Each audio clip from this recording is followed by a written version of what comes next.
Jom Jariah Ramadan kami sampaikan kepada Baitus Saadah. Terima kasih. Bolehlah.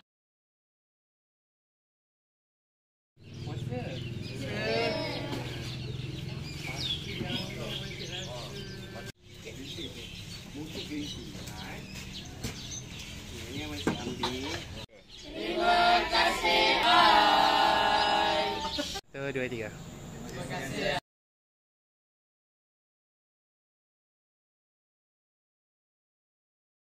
Kami sampaikan aiskrim ikat di Mahat Tafiz Sulaimaniyah Seksyen 7 Shah Alam.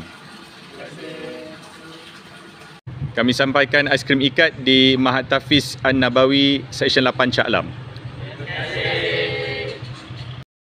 Kami sampaikan aiskrim ikat di Mahat Tafiz Darul Ghafa Seksyen 7 Shah Alam. Terima kasih.